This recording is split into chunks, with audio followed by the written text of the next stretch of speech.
दोस्तों नमस्कार, मैं राम सूरत यादव। ईडी अरविंद केजरीवाल की गिरफ्तारी करके स्वयं भी सुप्रीम कोर्ट में फंस गई और मोदी को भी 2024 चुनाव में एक तरीके से फंसा दिया।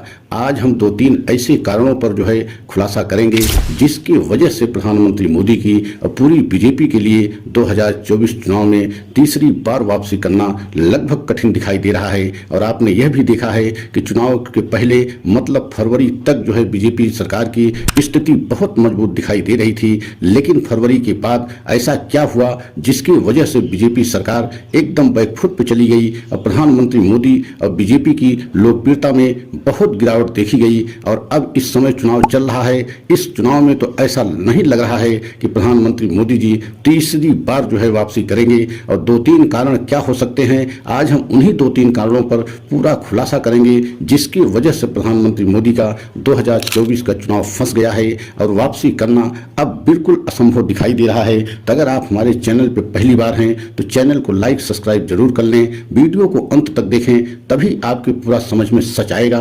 तो सबसे पहले आपको फरवरी महीने में लेकर के चलते हैं। फरवरी में जब राम मंदिर का उद्घाटन हुआ उस समय तक बीजेपी की स्थिति बहुत मजबूत दिखाई दे रही थी। एक तरफा चुनाव बीजेपी के पक्ष में दिखाई दे रहा था, विपक्ष कहीं टिकता हुआ नजर नहीं आ रहा था, इंडिया गठबंधन कहीं लड़ाई में दिखाई नहीं दे रहा था। लेकिन उसके बाद ऐसा क्या हुआ कि बीजेपी के लिए धीरे धीरे मुश्किलों का दौर आ गया। और ऐसे वक्त में जब चुनाव चल रहा है तब तो बीजेपी के लिए और बहुत कठिनाइयों का सामना करना पड़ रहा है। तो इसका सबसे प्रमुख जो कारण है आज हम उसी पर खुलासा करेंगे। सबसे पहला कारण, सुप्रीम कोर्ट ने एक ऐसा झटका दिया इलेक्टोरल बॉन्ड को लेकर के। Chief justice of India DY Chandrachud ने इतना बड़ा ऐतिहासिक फैसला सुना दिया कि जब से इलेक्टोरल बॉन्ड का सच पूरे देश के सामने आया है तभी से बीजेपी सरकार पर प्रधानमंत्री मोदी पर भ्रष्टाचार का लेबल लग गया।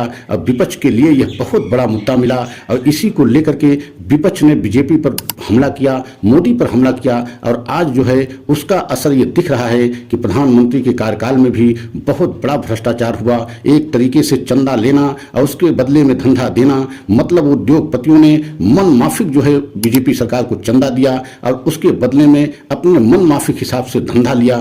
तो एक बहुत बड़ा भ्रष्टाचार का लेबल बीजेपी सरकार पर लगा और प्रधानमंत्री मोदी के ऊपर लगा। और तभी से एक तरीके से बीजेपी का ग्राफ घटने लगा और प्रधानमंत्री मोदी की लोकप्रियता में गिरावट देखी जा रही है और बीजेपी के वोट प्रतिशत में भी गिरावट देखा जा रहा है। और दूसरी तरफ जो सबसे बड़ा कारण था वह यह था कि राहुल गांधी गरीबी और महंगाई को, बेरोजगारी को सबसे बड़ा मुद्दा पहली बार देश में बनाने में सफल रहे। और आपने देखा है भारत जोड़ो यात्रा में भी और भारत जोड़ो न्याय यात्रा में भी राहुल गांधी महंगाई और बेरोजगारी को सबसे बड़ा मुद्दा बनाया। और आज ये पहली बार देश में हो रहा है कि सबसे बड़ा मुद्दा महंगाई और बेरोजगारी इस चुनाव में बना हुआ है। और यही कारण है बीजेपी के लिए बहुत बड़ी समस्या है, क्योंकि बीजेपी नहीं चाह रही थी कि महंगाई और बेरोजगारी पर चुनाव लड़ा जाए। बीजेपी तो राम मंदिर के नाम पर, हिंदुत्व के नाम पर और प्रधानमंत्री मोदी के नाम पर चुनाव लड़ना चाह रही थी, लेकिन ऐसा नहीं हुआ। और इस बार महंगाई और बेरोजगारी और स्थानीय मुद्दे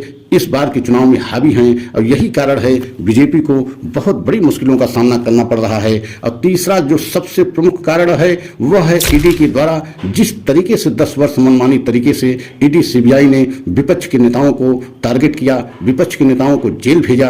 अभी हाल में ही आपने देखा है कि चुनाव की घोषणा होने के बाद अरविंद केजरीवाल को जेल भेजा गया, मौजूदा मुख्यमंत्री को जेल भेजा गया। इसको भी लेकर के पूरे देश में एक गलत संदेश गया कि क्या प्रधानमंत्री मोदी के इशारे पर, बीजेपी सरकार के इशारे पर ईडी CBI विपक्ष के नेताओं को टारगेट कर रही है और उनको चुनाव में प्रचार प्रसार न करने के कारण न कर पाए, उसकी वजह से उनको जेल भेजा जा रहा है। मतलब आप समझ सकते हैं कि अभी आपने देखा है सुप्रीम कोर्ट में जब अरविंद केजरीवाल के विषय में सुनवाई हुई, अरविंद केजरीवाल के मामले में सुनवाई, मैराथन सुनवाई हुई, तो सुप्रीम कोर्ट को यह कहना पड़ा कि अगर इसमें समय ज्यादा लग रहा है सुनवाई में तो हम अरविंद केजरीवाल को जमानत याचिका पर विचार करेंगे, उनको राहत देने पर विचार करेंगे। और ईडी के हाथ पांव फूल गए।